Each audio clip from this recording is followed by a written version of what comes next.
Big Mood, Little Mood is brought to you by Progressive. Most of you aren't just listening right now. You're driving, cleaning, and even exercising. But what if you could be saving money by switching to Progressive? Drivers who save by switching save nearly $700 on average, and auto customers qualify for an average of 7 discounts. Multitask right now and get a quote today at Progressive.com. Progressive Casualty Insurance Company and Affiliates. National average 12-month savings of $698 by new customers surveyed who saved with Progressive between June 2021 and May 2022. Potential savings will vary. Discounts are not available in all states and situations. Hey there, Big Mood, Little Mood listeners. Before we get started, I wanted to let you know about a story that we have coming up a little bit later in the show. It's from our partners at Macy's. Since 2020, they've partnered with Girls Inc., an organization focused on the holistic development of girls and inspiring a new generation to be strong, smart, and bold. From March 1st to 31st, you can support Girls Inc. by rounding up your Macy's in-store purchase or donating online. These funds will help support Girls Inc., STEM and college, and career readiness programming. Stick around to hear from Nellie, a Girls Inc. program facilitator and trusted mentor to the girls she serves. Just a reminder that Big Mood, Little Mood with Daniel M. Lavery happens twice a week. Slate Plus members get an additional mini episode or Little Big Mood every Friday. Sign up now to listen at slate.com/mood.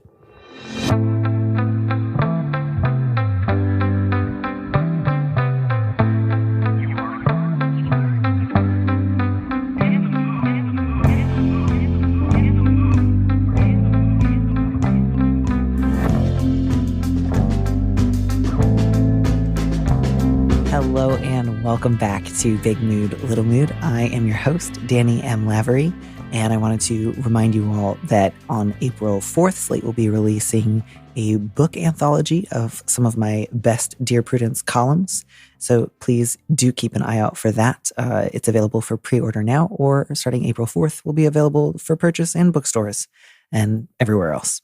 In the meantime, I have some questions to answer today, and my guest this week is Sharon Lurye, a data journalist based in New Orleans. She formerly taught middle school math. Sharon, welcome to the show. Hi, glad to be here, Danny. This is very exciting. Did you like teaching middle school math? Did you enjoy it? Would you recommend it?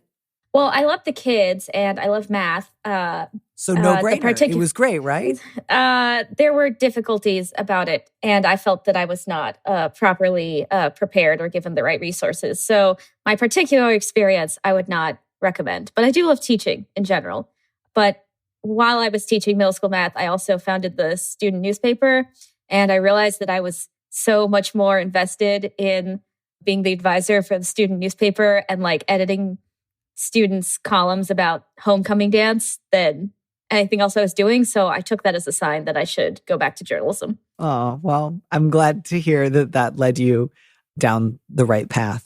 I ended up Googling middle school math just to see what it is and was immediately distracted by middle school math questions stumps politicians during debate.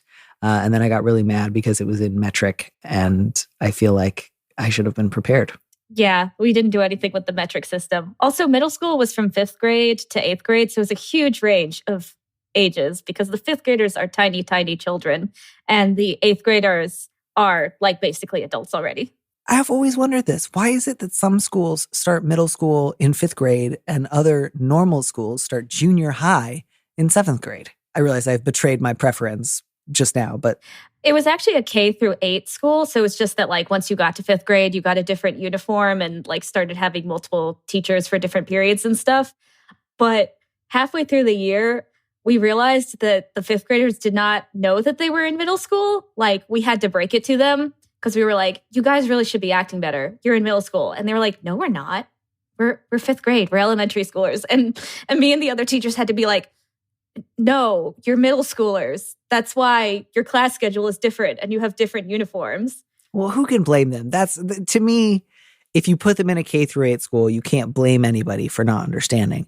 But my feeling that I have just arrived at, and which I now feel very, very strongly about, is that we should standardize across the country when elementary school ends, and it should be correctly in 6th grade, and when junior high ends, which should be correctly at the end of 8th grade. Or just have K-8 schools. Yeah, that's my one opinion about public school. That's the only opinion that anyone needs to have about public school. That's the only question that's being debated where should middle school start? Also, public school should be mandatory and there should be no homeschooling or private school. There. That's the end of my reasonable beliefs. Simple, easy to put into effect. I'm sure they will be widely popular and no one could have any reason to disagree with any of them. And we should just move on into giving advice now that I've solved the education crisis. Really glad we've been so productive already. Yeah, absolutely. Would you please read our first letter while I try to get my tongue out of my cheek? All right. This first letter has the subject line, at wit's end. My ex-boyfriend, parentheses, American, owes me money, and I don't know how to successfully ask for it back. We broke up several months ago, but at the time, he had already planned to visit me in France and go on vacation with me and one of my close friends. He decided he'd still come since he had, quote, nothing better to do, unquote, and had already paid for his plane ticket. Needless to say, the vacation was a disaster. On the first day, his American bank card was apparently eaten by a cash machine, so he relied on me to pay for everything and was stuck without money. Perhaps I was naive to pay for things, but well, he had no way of getting money since he didn't have a European bank. He was also an asshole to me and my friend. After the trip ended, he contacted me constantly with long and emotional messages, to the point where I had to tell him I didn't want to stay in contact anymore. The problem is, he still owes me all the money from the trip. It has been 3 months. Every time I ask for it back, he has another excuse for why he hasn't paid me and uses my overture to start another conversation that I don't want to have. I'll survive financially if he never pays me back, but it's still enough money, a fourth of my monthly salary, that I really do want to get it back, if at all possible. Do you have any advice for how to best navigate this situation? Thank you. I will say one of the things that I really appreciated about this letter was that it gave me the opportunity to Google, does France have small claims court? And the answer is basically no. But I really like that the closest equivalent is called Tribunal d'Instance. Also, I don't think someone will be extradited from America to France. Well, right, because that was my second thought, was then like, can you file a claim in the court of first instance against an American national? And Google just didn't have anything to say to me, but I think I can safely take that answer as a no. So yeah, I imagine, like me, you have fairly quickly arrived at what feels like a pretty obvious answer, which is you're out of money. Yeah. But do you have anything to add to that besides you're out of money? Yeah, basically from sentence 1 of this letter, I was just like, nope, you're never seeing that money again.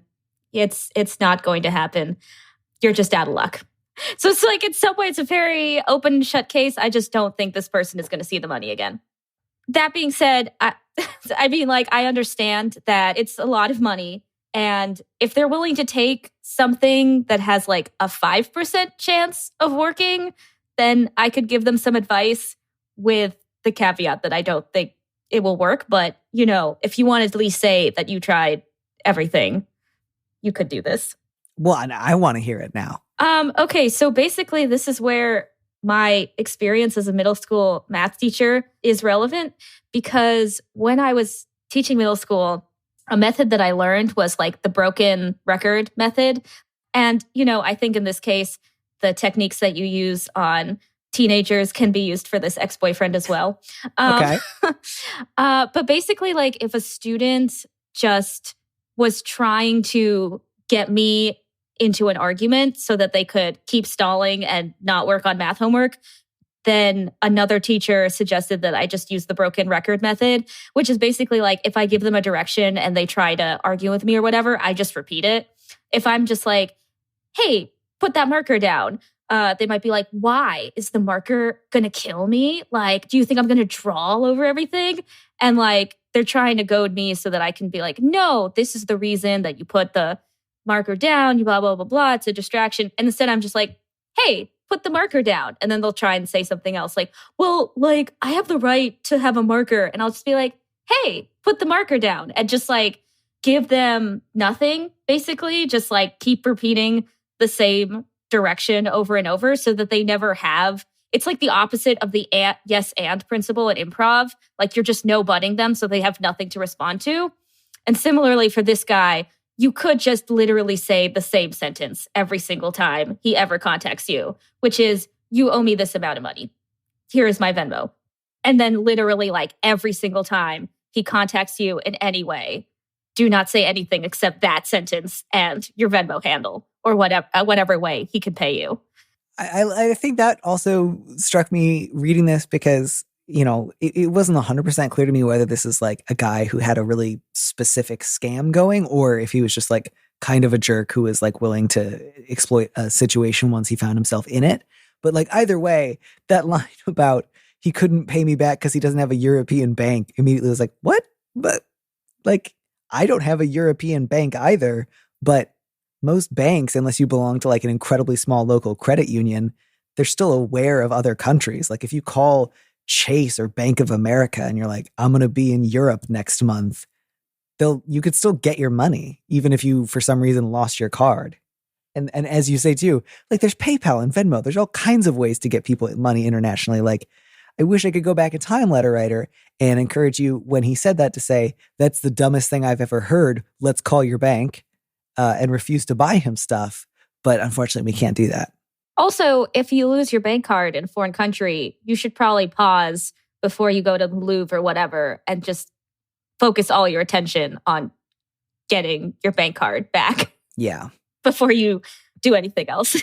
Letter writer, I think the most you're going to be able to get out of the situation is maybe look back and reflect, all right, if I had to do any of this over again, I would have done something different when me and my boyfriend broke up and he said, but I already bought a plane ticket. I might as well fly out to see you. There, you had an opportunity to say, you might fly out to France, but we're not hanging out. I don't want to do that. And that would have fixed it. Or later, if he said, my card is gone, I don't have any money, you could have said, let me help you find the phone number for your bank. I will not be able to advance you any money.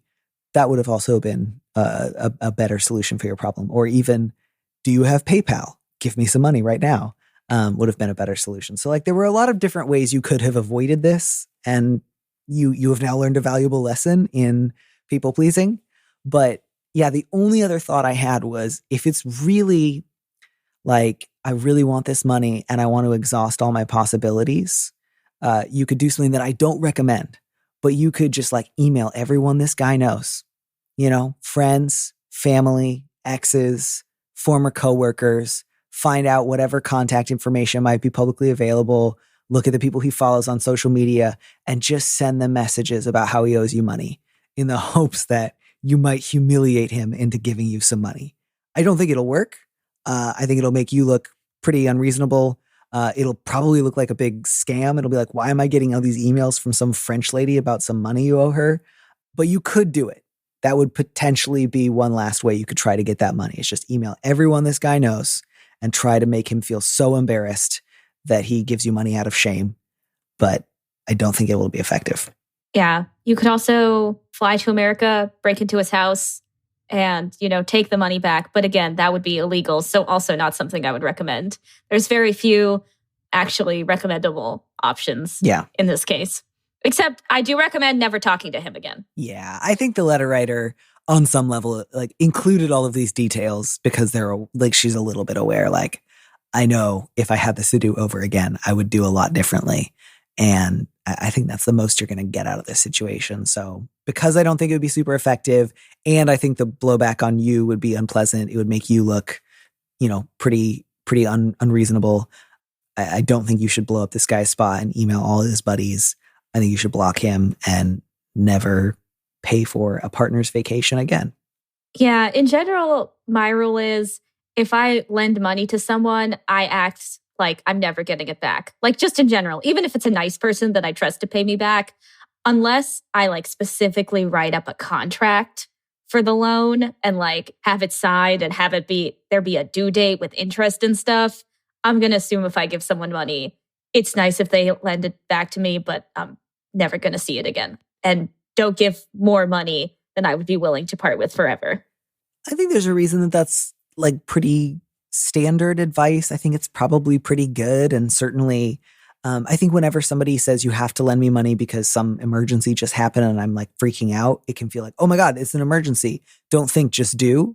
And then you can end up in a tight spot. And I think it would have, really benefited you in the moment to say, is it actually true that without a European bank, you can't access your own money? Does that sound reasonable? If I ask other people, do they back me up or do they say, no, that's nuts? You can just call your bank. Like you had opportunities in that moment to find out if what he was saying was true rather than just, this is uncomfortable. Here's some money. And now in the future, you can act differently. And I'm glad that it won't bankrupt you because, again, I don't think small claims court is going to be your friend. I don't think you're going to be able to email his boss so many times that his boss is like, you should give this girl her money. Like I say that out loud. And I'm like, what are the odds that that's going to work? Very slim, very slim. Might be kind of fun to just act wild, but I don't think it will get you money. The only thing that I want to add is you could, if you wanted to, pay this forward. Find somebody who lives in another country, start going out with them, and then break up with them, but then say you're going to come visit them and then fake that your card has been lost and just scam off of them for the next couple of weeks. But then the cycle will continue indefinitely and you'll probably feel pretty bad. And you'd still be out the money you paid for the plane ticket. So don't do that. So basically start a relationship Ponzi scheme? Just pay it forward. It happened to me. Now I have to do it to somebody else. It's like the It Follows of small scale vacation scams. Mm-hmm. Yeah. And don't vacation with exes unless you're like, we broke up 10 years ago and we're besties now. Yeah. Especially if they say that they're coming because they have nothing better to do. Yeah. That would have been a great opportunity to say, I will not be meeting you at the airport and we will not be hanging out. I'm really sorry. That sounds like an awful and expensive trip. And I'm really glad that it's over. But also you can go to France alone and have a grand old time. Well, yeah, because she lives there. She's French. Well, I'm just saying he could have gone to France alone and had a grand old time. Yes. That makes so much more sense. I was like, why would you advise her to go to France? She's already there. She could go to a different part of France when she knows he's going to be in town. Just say, oh, I'm sorry. I actually planned a vacation to the opposite side of the country that day. Sorry. Yeah. I will be in Normandy. I'm sorry to miss you. Do you have any final thoughts for this letter writer? One high school teacher to another. I do think I edited this out, but the letter writer did mention that she's a high school teacher. Oh, well, I hope that her students treat her better than her ex-boyfriend. I gotta say, I was a little, I should have left that in because I was like, man, if this guy could scam you this easily, how much trouble do your students get you into? Because I feel like one thing that I know of high school students is they can smell a mark. Yeah, but I don't think she would have a high school student try and get her to pay for a vacation for them. That never happened to me with my middle schoolers. I just was thinking of in terms of high school students who are great at identifying which teachers always bend really easily when you say that you need extensions or when you try to tell them to redo their curriculum or just do whatever they can to take advantage of your trusting nature. I wouldn't be too hard on this letter writer because I understand she was in a situation where she felt she had to help her ex-boyfriend. But yeah, that's just no for next time. And hopefully there's never a next time.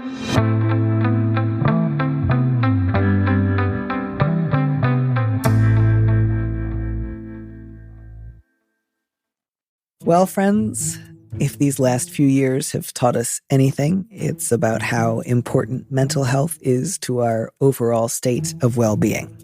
Something else the last few years has taught me is that it's much more difficult to get the daily recommended amount of fiber than I used to think. I started tracking my fiber earlier this year and I thought, I bet I'm getting close to enough fiber. No. Anyhow, something else that's very good for you is meditation. And a great place to find meditation is Headspace. Headspace can help to improve your mental health through guided meditations, mindfulness practices, breathing and calming exercises, and so much more.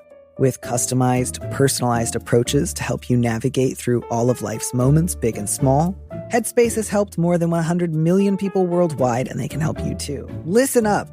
You do not want to miss this.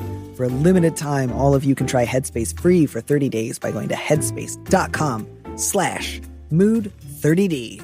That's mood30d. You won't find this offer anywhere else. Use the link headspace.com/mood30d to unlock all of Headspace free for 30 days. This is not something they normally do. Headspace.com/mood30d.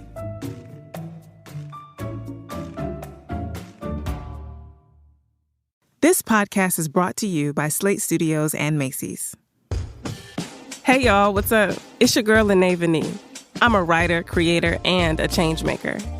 Whether putting art out into the world or being an agent for social change, I'm always learning. Take it from me.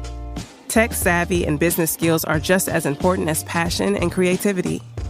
That's why I am so excited to tell you about Macy's support of Girls, Inc.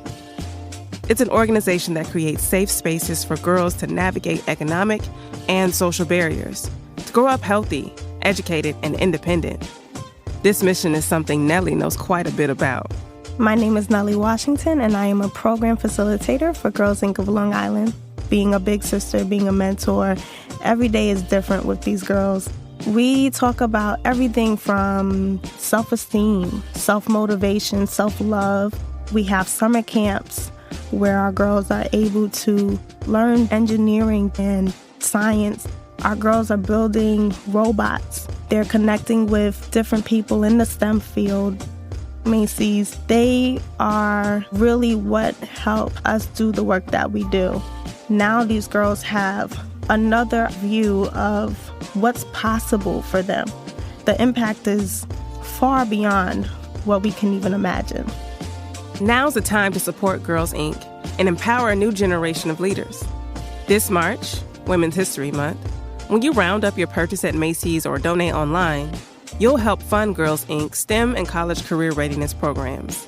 Give back and learn more at Macys.com/purpose. All right, that's it.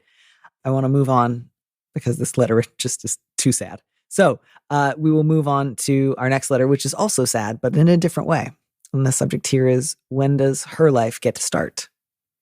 I'm living in a college dorm with a roommate, and I would like to help her. It's the first time either of us have been away from our families, but her situation has been filled with abuse and trauma.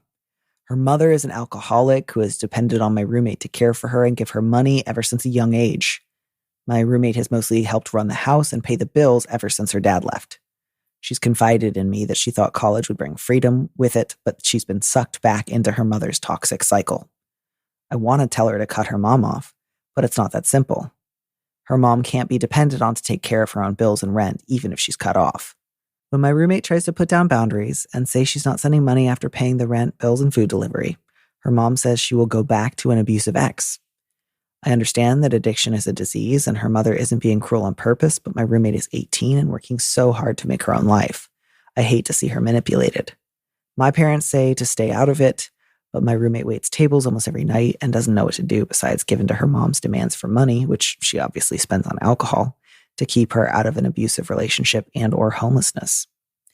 My roommate says she can't afford rehab even if her mom was willing to go, but I know she can't live the rest of her life like this. What can an adult daughter do for an alcoholic mother when she doesn't want help? This one was really just moving, I think, especially because the letter writer, I think, is aware that she can't fix this problem for her roommate. But man, like 18, so it sounds like they're college freshmen. This is like her first time living with someone else. It's her first time living away from home. And she's clearly like a pretty compassionate and thoughtful and inquisitive person. And her roommate is going through something incredibly difficult. And, you know, she's just 18. Like, she is barely an adult. This is her first time away from home, too. And she's only just starting to get away from living with her mother.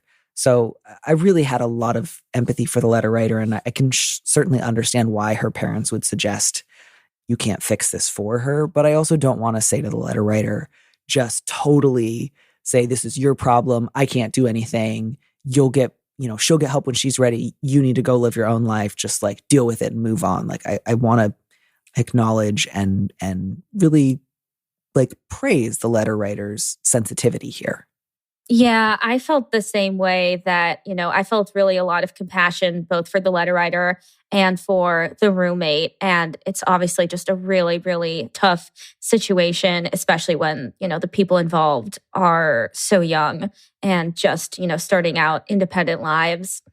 I think the thing that stood out to me was that last sentence, what can an adult daughter do for an alcoholic mother when she doesn't want help? Because to me, it felt like that was almost skipping a step, since the letter writer is not the adult daughter. So really, the question is, what can one adult do for another adult who may or may not want help, dealing with a third adult who definitely doesn't want help? So it's kind of like 2 layers deep, right? Like, right. The roommate cannot do anything to make her mother change. And then similarly, the letter writer cannot do anything to make her roommate change. And so I think the first question to ask is the roommate asking for help and asking for advice? The letter does say that the roommate confides in the letter writer. Obviously, they have like a pretty, trusting relationship, which is great. But, is the roommate saying like, I really don't know what to do. I need help. What should I, can you give me some advice? Or is she saying something like, can you, like, I want to stand up to my mom, but I don't know how. Can you like help me out with that? If so, I would have, one answer for the letter writer. But if the roommate is not saying those things, then I kind of think that the only thing you can do is just keep being, a good friend and, listen, be someone she trusts and confides in. But ultimately, like, you can't really make her change her relationship to her mother. She's going to have to kind of come to her conclusions on her own time. Yeah, I think that's a really important distinction. So letter writer, I will add to that I want to start with, number one, don't give your roommate money to send to her mother. I'm not saying that that's happened or that your roommate would ask you that lightly. I'm just aware that that's not impossible. And I think one thing that will be really important for you is drawing a line between having empathy for your roommate and wanting to be of service to her where possible versus getting sucked into any of this yourself or enabling this like pretty bad dependency. So I think that that's something that you should make as a rule for yourself, that even if she were to ask, even if there was some crisis going on, that you would not do that. So I realize that's not something that you asked about, but I can't help but keep that in mind, especially as an alcoholic in recovery myself. It's like, well, yeah, that's probably going to happen down the line. Either she's going to learn to have a new relationship with her mother's demands for money, or she's going to start needing a lot of money. And you don't know yet which one it's going to be. So I think that's a place to start. And then, yeah, as Sharon, you mentioned, if she is confiding in you, you can ask, do you want advice right now? Do you just want to vent? That's sort of a classic way of checking in before potentially offering advice where none is wanted. And you can also, I think, encourage her to take advantage of any on-campus counseling services. Not like, hey, stop talking to me about this, only go see a therapist. I don't mean like trying to offload her. I just mean in addition to that. As well as, I don't know if she's ever gone to any Al-Anon or Alateen meetings, but she might want to consider going to one now. There's also Adult Children of Alcoholics, which has a website that's just adultchildren.org, which is a very silly name for a very serious organization. But the website has, like ACA readings, as well as some of the steps and traditions and like general resources, as well as like meeting glossaries. So you can find either local meetings or online and virtual meetings that she might be able to attend. And again, it can just be really helpful to find a community of other people who have been in similar situations, especially because my guess is if she's been helping her mom run the house for so many years, as a very young child, she probably very early on learned how to present like togetherness and strength to the outside world and keep a lot of secrets.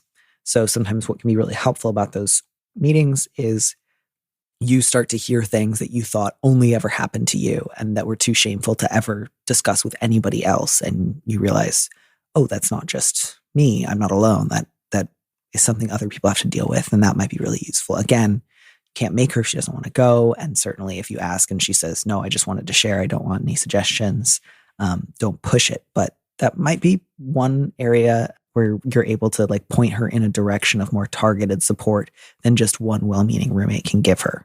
And then, beyond that, try to find a good balance between like hearing her out when she needs to vent versus, if she wants to talk about her mom just around the clock and you can't do that much, setting some kind of limit there, I think would be totally fine. You can say it gently. You can say, I know we've been talking about this for the last hour. I really want to move on for a little bit and encourage you, if you have like more to share, we can talk again later. You don't have to say it like a robot, but just, it's okay to sometimes say, I've hit my limit of this conversation for now, not never bring it up again. I'm exhausted. Your problem is boring now. Just let's take a break. I agree with all of that. I think that's really good advice and a good way to be supportive to your friend.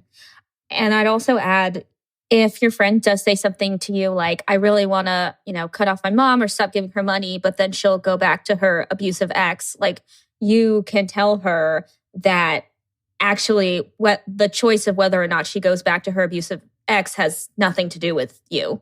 Your roommate could totally cut your mom off and she could go back to her abusive ex, or your roommate could give in to every demand and constantly give her money and she could still go back to her abusive ex. Like, no matter what, it is her choice it is the mother's choice what she decides to do. And what your roommate does is not forcing her to do anything. She absolutely has the choice to do what she wants. So it's not, you can just reiterate to your roommate, like, that is not your fault. Like, you do not control that particular outcome. It may feel different about the paying for rent stuff because, I understand if your roommate doesn't pay for rent, like, she will get evicted. That's a more direct link, but there is no direct link between, oh, I stopped giving her what she wanted. And so inevitably, it's 100% causal that she went back to her abusive ex. Like, she absolutely had the choice to not do that if she did not want to. Yeah. And, I think there's also one of those things where this can really easily just be you're right, I know you're right situation where it'll be one thing for her to hear you occasionally reiterate, like, she does have other options. This is not it's not a fair thing for her to say to you. I'm really sorry she said that to you. That's deeply manipulative and untrue. And she's also like 18. She's terrified for her mother's well-being, clearly. And that's a huge, it's not going to just be the work of a moment for her to just like cut her off and get over it. So it's also possible that this might take years for her to consider doing something else besides sending her mother money all the time.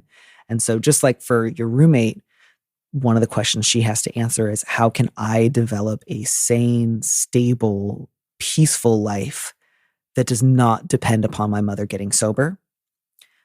The question then for you is, how do I have an affectionate, caring, supportive relationship with my roommate, even if she never fixes her problem of being codependent with her mother?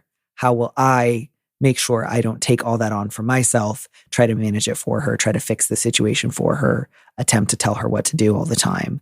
How will I make sure that, I can do my best to be, a useful, caring person in her life, but also not let my own serenity or peacefulness rest on her fixing this problem? And that's hard to do. And I can understand why it felt a little bit maybe dismissive of your parents to say, just stay out of it. So I think some sort of balance between staying out of it and fixing it for her. There's a middle way.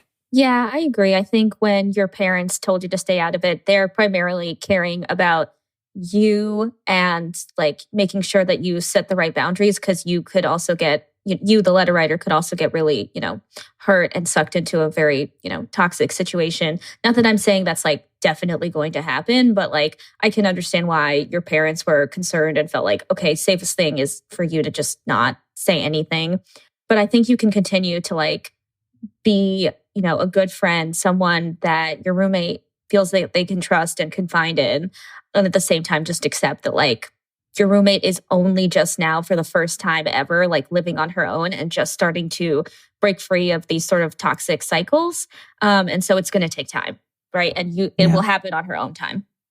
Yeah. And, you may find at some point, if you're having a conversation where she's open to thinking through questions or considering things from another point of view, again, I don't think it's as easy as just like, she says, we can't afford rehab. Therefore, you say, I looked up a bunch of like free and low cost rehabs in the area, as well as like a hotline, as well as the possibility of free 12-step meetings that don't require rehab. And it's not like if you just answer that question, the problem will be solved. It's more like, I hear you. That makes sense. What do you think is a reasonable plan if your mother never chooses to get sober? Like, what are your alternatives? And again, she might not have a great answer for that right away, but it is a useful question to think about. Like, okay, if she doesn't want to go to rehab, she doesn't want to consider alternatives to rehab, what are my alternatives to doing this forever? So I think that's all I've got on this one. I'm really sorry. Again, just, you can encourage her on some fronts. Don't belabor any points if she seems kind of overwhelmed. Understand that this is probably not a cycle that's going to get fixed in the next semester. And try to also do things that, you enjoy and that are meaningful to you without saying, I'm just going to stay out of it. That's just your problem. Do you have any final thoughts before we move on to our next one? I mean, I guess if the roommate does ask for advice about how to not give the mother more money, like you could suggest, if she isn't doing it already, to like have some kind of auto pay set up for the bills that are essential so that like the roommate is not giving her mother money to pay for that stuff, but just like the roommate pays for it directly. And then everything that's not essential, like you block her on, or sorry, not you, but the roommate may consider blocking her on all other ways to like give money directly, like Venmo and PayPal and things like that, because maybe that will make it easier to say like, all right, I directly pay all these bills that are 100% essential. Everything else, like I cannot pay her. Like I do not have a European bank card. It is impossible. Yeah, if anything, she should be getting financial advice from the ex-boyfriend in the last letter, because that's a guy with robust financial boundaries. He doesn't pay for anything he doesn't want to. There you go. Just hook them up. It'll fix it all.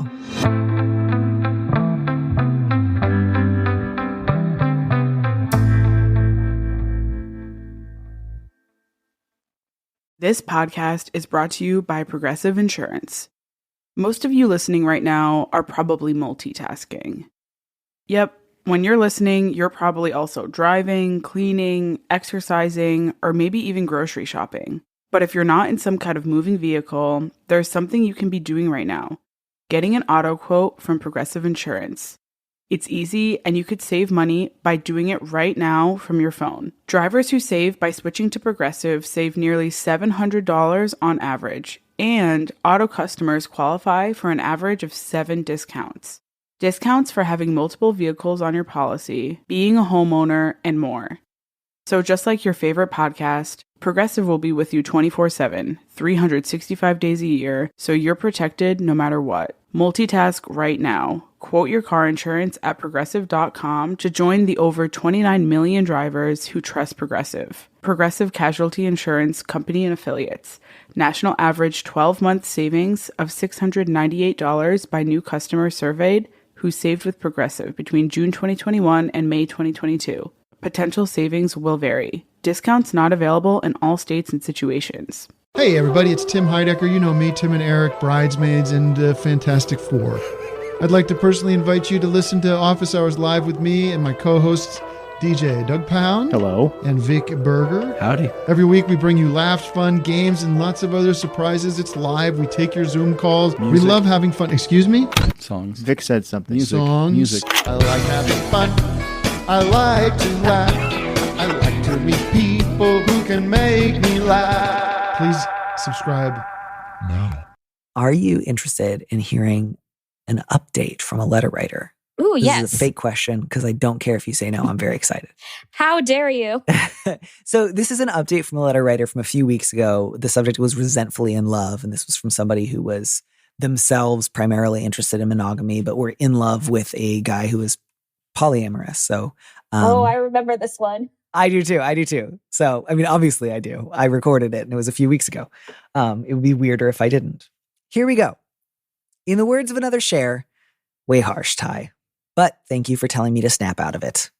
I actually spoke to him a few weeks ago after I submitted this question and before I heard the podcast episode. The upshot is things are fine and I did not spontaneously combust. I felt a little heartsore for a while afterwards, but much better for having cleared the air with him. I am keenly aware that the heartache I felt in the lead up to talking to him was self-inflicted and indulgent. Molly had it exactly right. At least this largely in my head melodramatic emotional entanglement was better than nothing, or so my reasoning went. I'd like to think it wouldn't have gone on for so long if not for isolating together through the pandemic, but a little self-knowledge goes a long way. For what it's worth, I do know the difference between commitment and monogamy. Fretting about how I would experience the former in an imaginary poly relationship doesn't exactly substitute for experience, but I've got the ontological differences squared away. Thanks to you and to Molly for your words of wisdom. Letter writer, thank you so much for writing, and I accept and I think, respectfully submit to your feedback that I laid it on a little bit thick. So I will, in the future, in similar situations, dial back the harshness by a good 25%. I'm just so glad to hear about this. I'm so glad you got to talk to him about it. And, so much of, I think, the strictness I was feeling with you was just real memories of my past self. So I really, really, really relate to how you were feeling. And I'm really proud of you for having an honest conversation, sharing what you were feeling, not letting that get in the way of, your fear of disagreement or being totally sundered from someone you really cared about. This sounds like real growth and real self-awareness. And once again, I retract 25% of my strictness to you. And you have all of my support and blessings. And I love an update that's like, I talked, I faced my fear, I'm doing all right. Yeah, that's great. It's great to hear. And, I don't judge the letter writer too harshly because there's really nothing more fun than being like hopelessly in unrequited love and just being like, I'll never get over this heartbreak. Like most people only get to experience that like a few times in their adolescence, in their 20s. So just like, I could totally see milking it for what it's worth. Yeah. It's more pleasurable at a slight remove when it's a little bit more in retrospect. But I do agree that there's a real pleasure to be had in that kind of like, my feelings are so intense and there's nowhere for them to go. I'm so like replete with sensitivities. And I do think that's one of the upsides to intense, unrequited love. And it also speaks, well about your capacity to love. And I do believe that in a future relationship, you're going to be able to express that capacity to love really, really well to someone who wants what you have to give. I have one more, not update, but this is suggested advice about another letter from a listener. I should have like a term for that kind of letter. It's not update, but it's something. Feedback? I don't know. Thank you. So this is to the student loan sibling, the person who is sort of toying with the idea of asking their not so great parents for some extra money to make up for the fact that they'd paid back some of their siblings' student loans. So the subject of this letter is, been there, it doesn't help. To the student loan sibling, I write from the future. Please go to therapy because no matter what financial request you make, even if your parents give you the $60,000 with a full heart, it really may not be enough. I was the older sibling who had things together and who ended up with student debt, while my younger brother got more financial support due to having other challenges I did not. My parents eventually realized this imbalance and started occasionally paying me things like $10,000 for a worthless used car and eventually paying off my student loans. But being on the other side, I can share that this doesn't take away from the struggle from when I had those student loans or all the other comparisons I've held from my life to my brother's. Ultimately, those hurts and pains were never just about the money. They were a lot more to do with how my parents chose to parent, about their weaknesses, some of their accidental failures, and some of their proactive failures to really support me. Money was a quantitative marker of that deficiency, so it was easy to prove. But even when the balance sheet was fixed, it really wasn't everything. I'm about 5 years older than you, and I was in my mid-30s when my parents paid off all my student loans because they said they realized it was unfair. I really wish I could tell you it made me feel better. I'm so glad you wrote in to suggest that. I think, again, it's great to remind the letter writer that the money will not address anything outside of the money and that therapy is also going to be a good outlet. But, at the risk of being too flippant, I know it didn't make you feel better, but it did tangibly change the amount of money you owed. So I think maybe this is more about just like being sure to reframe your perspective rather than to think getting the money will make everything feel good, because it would surely be worse to feel the same sort of emotional injustice and owe the money, right? I mean, yes, it is just helpful to not have to pay off student loans. But I think this letter is pretty wise in that just identifying it's not really about the money, right? Because like even the original letter writer wasn't like, oh, I'm like in desperate financial straits and I need this money. It was just more like, well, this just feels unfair. And it would help, to be fair. They were like, I'm not in desperate straits, but it would definitely help. Oh, yeah. It would definitely help. But at the end of the day, like it helps financially, but it's not going to change your feelings about your parents. Yeah. It's been great having you on the show. Thank you so much for taking time out of your day to offer advice to a bunch of strangers. Well, I just want to say, Danny, thank you, because I've been listening to your podcast for a really long time, back when it was Dear Prudie. So at least since like 2018, I think. And I feel like actually listening to you week after week has helped me in my life because I've just absorbed a lot of lessons from noticing that people tend to have a lot of really similar problems. And often those solutions, obviously are different for every single one, but there's definitely common themes, like the theme of, needing to communicate your feelings and not just like silently seething in resentment without ever telling someone while you're mad at them. The theme of break up with your boyfriend / divorce your husband / quit your job, which is just, usually great advice. Just the theme of like, sometimes the most terrible thing will happen and you just need to be prepared for it, or you just need to prepare it if someone never changes. And so I feel like all of these, themes are some things that I've internalized in my own life. And so thank you for hosting this podcast. Oh my gosh. Well, I can't tell you how much that means to get to hear. Thank you so much. And I'm so glad we got to have you on the show, and hope you get to come back sometime soon. Yeah, I mean, that would be great. I finally, instead of just listening to the podcast in my car and then pausing it and imagining and giving a monologue to no audience about how I would answer the questions, I actually answered the questions. Oh man, I will say one thing I really miss about cars is all the self-righteous monologues I've delivered to strangers and former lovers and old relatives. You can't do that as readily on public transportation, which is the one downside to abolishing car culture. Yeah, there's that.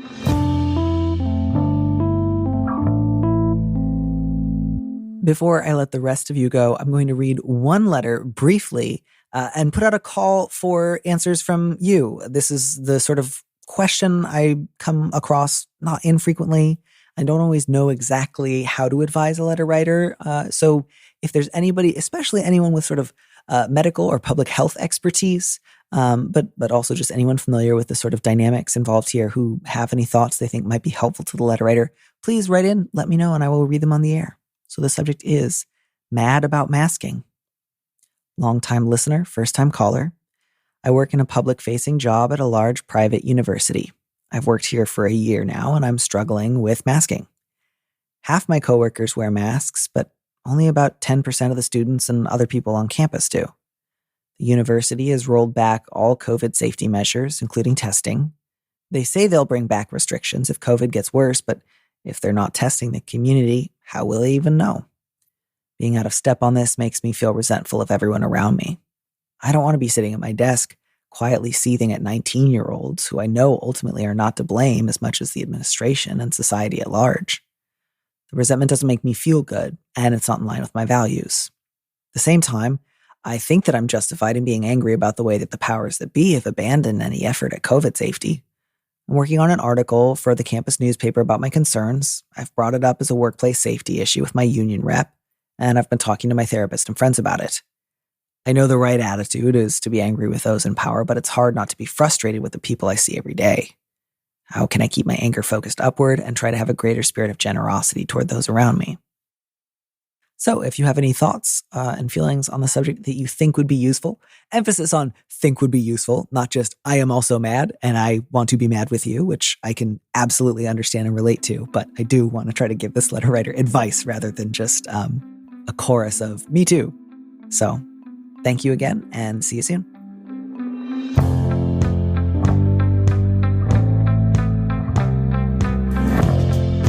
Thanks for joining us on Big Mood, Little Mood with me, Danny Lavery.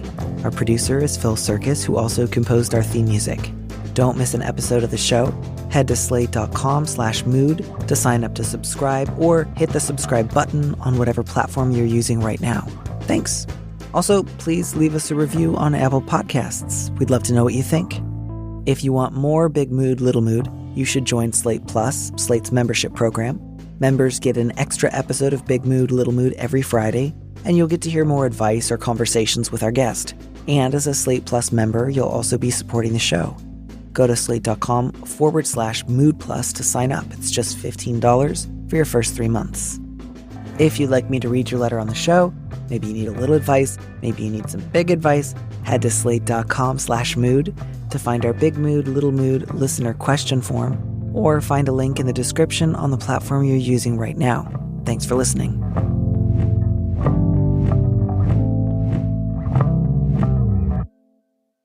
And here's a preview of our Slate Plus episode coming this Friday. I thought it was very interesting that the letter writer used the term relationship escalator. I guessed what it meant based on context, but I also, Googled it just to be sure. And every single, article about the relationship escalator was something like how to escape the relationship escalator. Right. It's like if you're using that expression, you don't want to do it.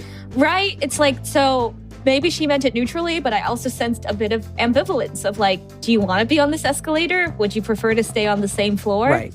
People who want that just call it commitment. Yeah.